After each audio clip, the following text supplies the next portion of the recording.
Welcome to Backyard Oasis, a podcast designed by and for older adults living in the beautiful Pioneer Valley of Western Massachusetts and produced in the tech studios at Greenfield Community College in Greenfield, Massachusetts. Backyard Oasis reaches out to older adults who seek knowledge to help them live more thoughtfully, healthily, and happily, who hope to inspire others with their ideas, and who serve their communities in the interest of the greater good. We hope you join us frequently in our pleasant Backyard Oasis for wide-ranging conversations with a diversity of people who are growing older and want to talk about it. I'm Christine Copeland, a member of the Oasis podcast team, and I'm here today to interview Russell Powell, a friend, and one of the principals of Brook Hollow Press. Brook Hollow Press publishes quality books by and about New England, especially the Connecticut River watershed, with an emphasis on environmentalism and the arts. Today we're going to talk about a subject that I'm guessing will be of strong interest to a lot of our Oasis listeners, the memoir. Why? Because a lot of us are of a certain age, what the Europeans call the third age, and we're reflecting back on our lives. But first, Russ, why don't you briefly tell us about Brook Hollow Press and how it came to be? Sure. Brook Hollow Press really was predated by a magazine I published in 2005 to 7 called New England Watershed. And it was organized around the I-91 corridor and the Connecticut River here in western New England. And the idea was that we need to know ourselves before we can know others. And when you think about a region like New England that includes New Canaan, Connecticut, and Aroostook, Maine, and yet we call ourselves New Englanders, I think it's important that we dig down a little deep and see what we have in common. Some of it is geographical, some of it is historical, and some of it is cultural. But before we can begin to relate to other parts of the country, we need to know ourselves. And publishing magazines, or in this case books, is a way to do that. So most of your authors are from New England? Yes. Or have some history here?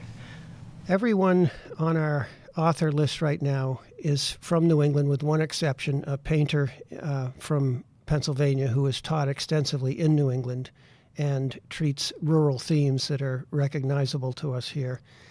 The rest of us are from Western New England, and we also tend to be multimedia. We're not just writers, we're photographers and painters and video producers. So while we call ourselves a book publisher, we have the capacity to branch out and produce work in a number of media. Mm-hmm. Exciting. So would you say that many of your authors are of a certain age, the third age that I was referring to? Yes. We really don't specialize in any genre. We do have a memoir in the works right now, which I'll talk about a little bit later. But yes, we are all of a senior age to date. That's not to say that we're limited to that. We're certainly open to proposals by people of all ages, but on our current author list, everybody is, we'll say, 50 plus. A young 50. So Russell, when my mom was in her 80s, I helped her write a memoir, which was then printed by Paradise Copies, sort of in the format of an Apple book, horizontal book. And it wasn't very long. It was just 25 pages, but it had a lot of her pictures from childhood that she dug out. And my siblings and their kids just loved it. It was a big hit in the family. And what was amazing to all of us were all the stories that we had never heard. So I've noticed that a number of the books in Brook Hollow Press are memoirs, as you were saying. Can you talk a little bit more about the memoir as a genre? Yeah, in this day and age, because of the technology, anybody can make a book, which is a fabulous opportunity. But when you're thinking about memoirs, there are really two kinds. One is the type you described with your mom. It's not intended for a larger audience. It's a way to preserve family history, and it can include whatever you want. The kind of memoir that we're choosing to publish at Brook Hollow Press are pieces that are intended for a general audience. So there's a vetting. We have an editorial board that has to review each proposal. So we're looking for certain quality of the writing and artwork, if there is any, but also something that has meaning beyond the stories themselves, something that will resonate for a general reader who may not know the person who has written the book. Can you talk a little bit more about that? When you say it has meaning beyond the stories, what are you talking about? What sort of meaning? It is really going to depend on the individual. The memoir we're working on now is written by a woman in her 80s from Connecticut. And she tells stories about her family in ways that make you think about your own life. She talks about the experience of being a mother. She talks about being a saleswoman in the 70s and 80s and some of the sexism that she encountered. She is able to impart her personality. She's a loud, by her own admission. She's even calling it loudmouth. But it gives you an insight into her character in a way that really goes beyond the family. When you read this memoir, you will know Judy Podell, and in a different way than you might with a piece that's, say, about my uncle. Mm-hmm. Mm-hmm. So I have I wouldn't call it a prejudice against memoirs. I did a memoir with my mother, but I guess I have a sort of a stereotypical view that is born of my youth in the 70s and the 80s. I was part of an intentional community. I read Alan Watts. I did a little bit of Zen sitting, and so part of me thinks, why are we reinforcing our egos by writing memoirs? There are almost 8 billion people on the planet. Who cares about my puny life? And so can you speak to that? Yeah, the motivation? I share some of that ambivalence. I think some of this emanates from the kind of selfie culture that we live in now. There is a lot more attention on the self and narcissistic public figures. And I think it kind of encourages people to think of themselves in a different way. And when you combine that with the technology where you actually can make a book, I think it's a very fulfilling experience for a lot of people. But aside from just the ego issue, I think in the best cases, writing a memoir can help you make sense of your life. If many of us have gone in very nonlinear ways, we have ended up at our age not really sure how we got here or what it all means. And a memoir is an opportunity to kind of review the events of your life and see if you can assign some coherency or order that maybe wasn't visible to you before. So that's one very positive way to think about a memoir. Another piece, and maybe this is ego, but I think one of the reasons that there's interest in memoir is it's a way to outlive our mortality. It goes back to that existential question: why are we here? What is the meaning of this?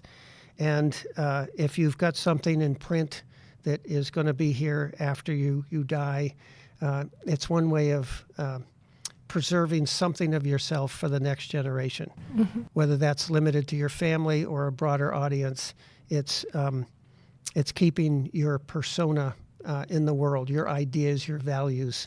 So I think that that's the appeal for a lot of people. When we're talking about our age, a memoir can also mitigate against memory loss. That's true. It was a great exercise for my mother. For both of us, it was a wonderful way for us to be together. Yeah. For her to, I did the typing, of course, and she just recounted her life. So that was wonderful. Yeah. Memory, we know, is tricky. Yeah. And one of the things you have to guard against in a memoir is sugarcoating everything. Mm-hmm. That one of the reasons that we decided to work with Judy Podell in Connecticut is she is painstakingly honest. She describes her foibles, and she's not afraid to put herself in a bad light if it's the truth, if it is telling a meaningful story about her experience. I think some of us have a tendency to want to just think of ourselves in the best terms. And obviously, if you're writing a memoir, you can do it any way you want. But if, from Brook Hollow Press's perspective, we're looking for something that is that has that sense of honesty and authenticity that maybe goes beyond the public relations version. You know, on this note, when we were talking about this a little while ago, you mentioned that, well, you wrote that wonderful piece that's on your website about being a mailman. I don't know how old you were. A milkman, not a mailman, a milkman, sorry. I knew it was a milkman, I just slip of the tongue. So you wrote that wonderful piece about being a milkman, and beyond just reading about what it was like to be a milkman, I think that there was sort of an unspoken message to young men in your life. Can you talk about that a little bit? Yes. I have 3 stepsons, and I am previously a coach of runners and softball players. And I did, when I wrote that piece, I did find that I was, in a way, speaking to younger people, younger men. And part of it was to point out that it's okay to take a job that you may not have for 30 years, and that sometimes I think people put too much pressure on that first job, that it will define them in some way. And I think that for me, it's been a healthier approach to be open to other things, other experiences. And even though I was a milkman for 14 months, it was a seminal experience. The other reason I chose to write about that is to preserve something of that era. We don't have milkmen anymore, and yet most of the people from my generation in this part of the world grew up with a milkman, and many also had a bread man. So I wanted to capture some of that flavor before it's altogether gone. Well, it is a wonderful piece, and I encourage our listeners to go and find it if they can. We'll leave some information about where to read that. So when I was thinking about memoirs, I actually looked up famous memoirs, and what I found there were some memoirs, but I found a lot of biographies, and that's generally when we're learning about someone from the past. It's a biography. Do you have any favorite memoirs that you've read, and how would you distinguish? The first one that popped into my head as you asked that question is The Outermost House. And it really describes a year in a shack in the Cape Cod Dunes. I can't think of the author right now. We'll put that in the notes as well. I read it about every 10 years. It's just a wonderful piece. Mm-hmm. And partly it's because it does take you to a specific point in time in this person's life in a way that I can extrapolate and relate to my own experience about resourcefulness and dealing with the elements, being immersed in the natural world. All of those things have great appeal to me. And can you tell our listeners what The Outermost House is? It was a little more sophisticated than a shack, but kind of like a shack in the Cape Cod Dunes. There are shacks still in the Provincetown and Truro area, and I actually produced a video about those shacks called Shack Time, and there are 18 of them scattered over a 5-mile stretch. They are a way to experience solitude in the modern world that is increasingly hard to find. And through a lottery system managed through the Cape Cod National Seashore, it's possible to get a week out in a shack still in 2023. So The Outermost House was written, I want to say, in the 30s or 40s, and that shack no longer exists, but it was a deliberate experience, not unlike Thoreau's Walden, of someone going out and creating a kind of environmental, I won't say hardship, but being out in the elements and then writing about what that does to the powers of observation and the appreciation of small things.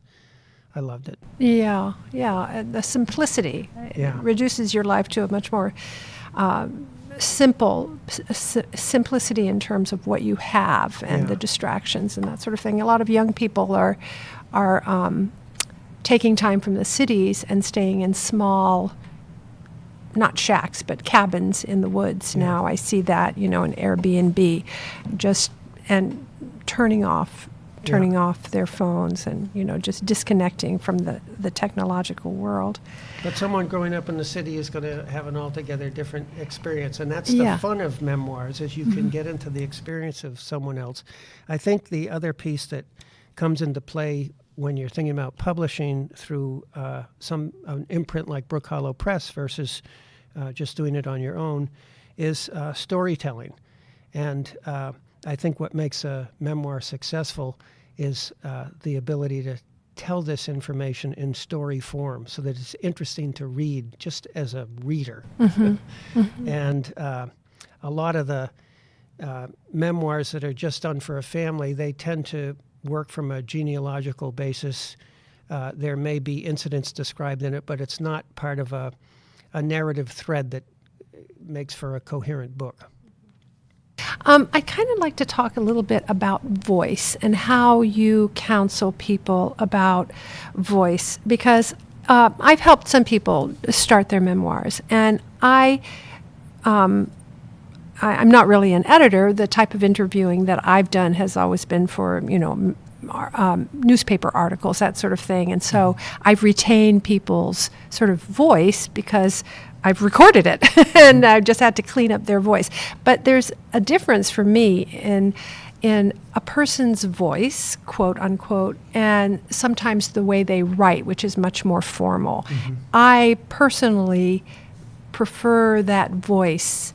How do you feel about that? And if you feel the same way, how do you deal with it when someone may write differently than they communicate in other ways? Well, you've done a nice job of summarizing it. I say to people, write the way you speak. And I think there is a tendency, I think we can be intimidated sometimes by the written page and feel that it has to be something other than the way we talk.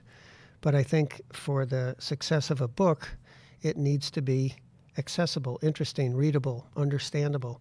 And if it's done in the language of the writer, it's going to leave a much deeper impression. That's what I was saying about Judy Podell. You know her personality. It's not just the stories, but through her writing style that sounds very much like her speech. You know who she is at the end of this. Not just the details, but you know her.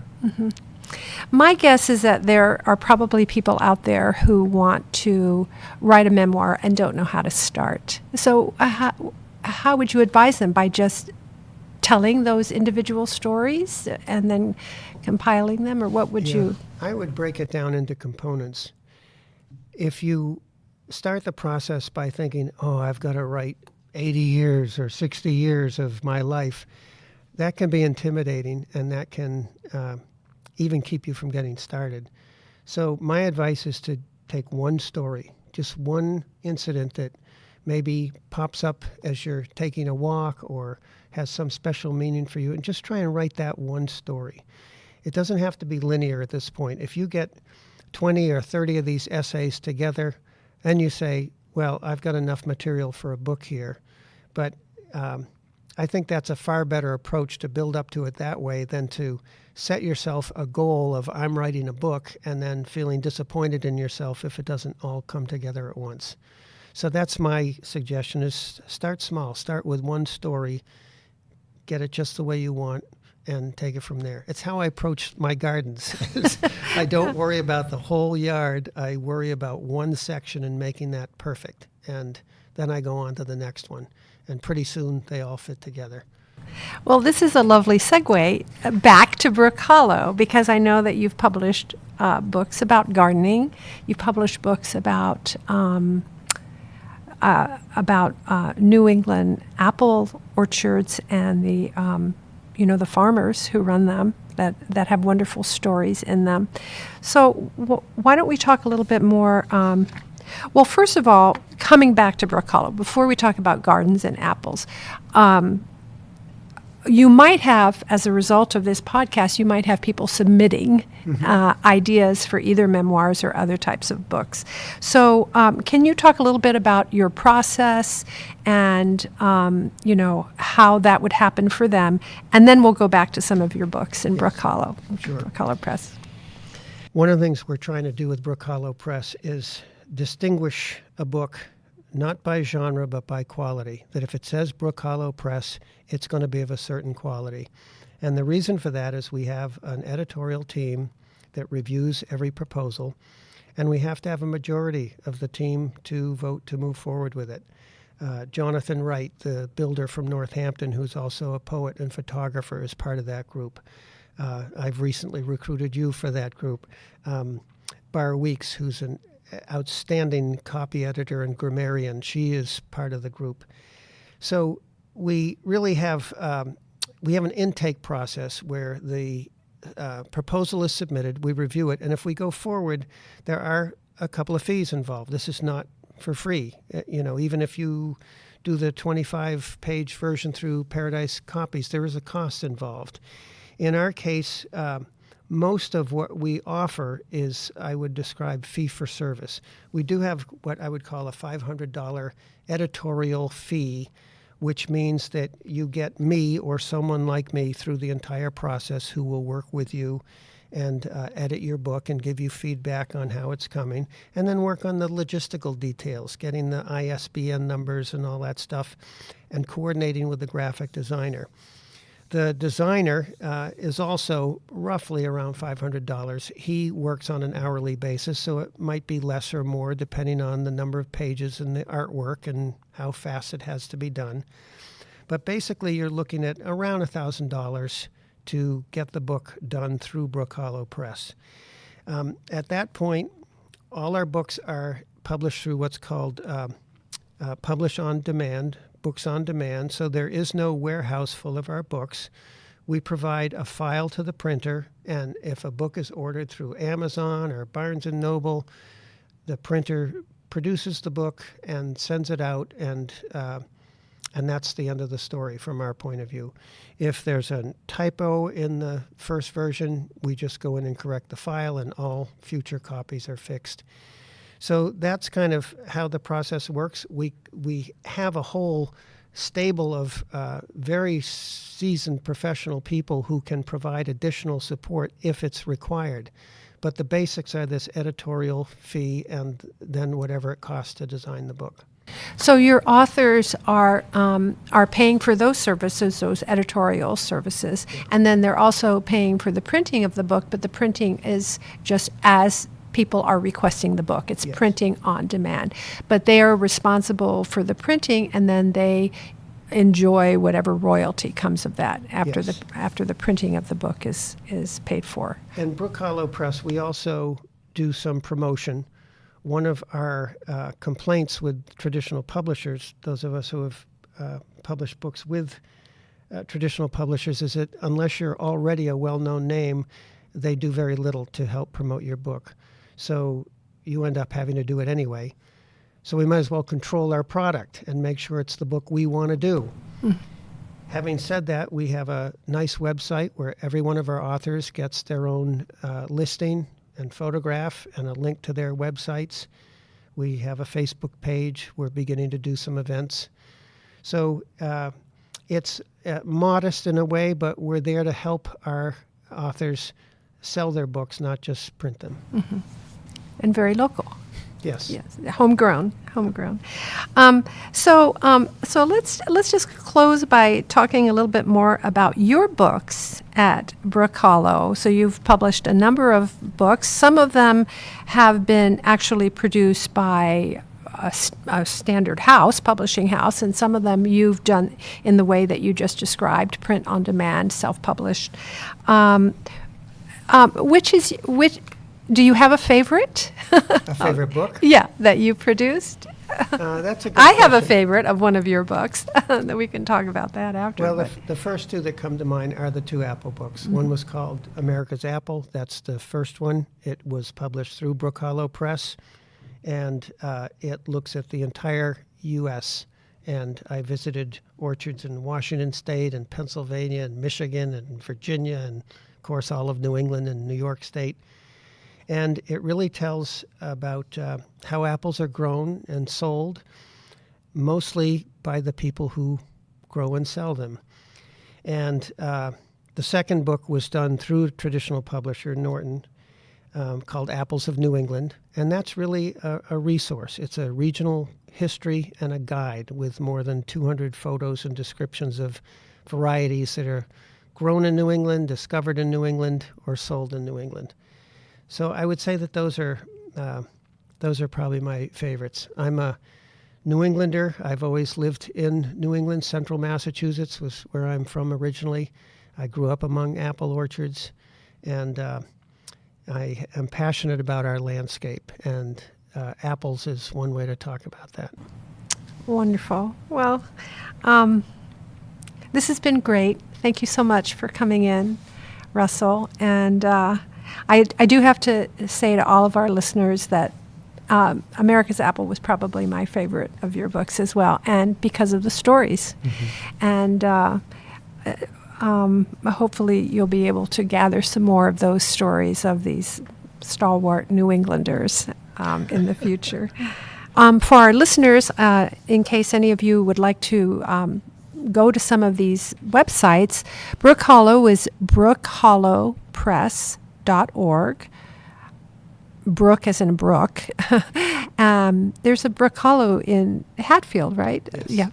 And then russellpowell.net. russellpowell.net. This concludes today's podcast. We're always looking for new ideas, so feel free to reach out to Judy Raper, Associate Dean of Community Engagement at Greenfield Community College at 413-775-1819 if you have an idea you'd love to share. Special thanks to the creators of Backyard Oasis, Denise Schwartz, Chad Fuller, Dennis Lee, and Christine Copeland. Have a great day.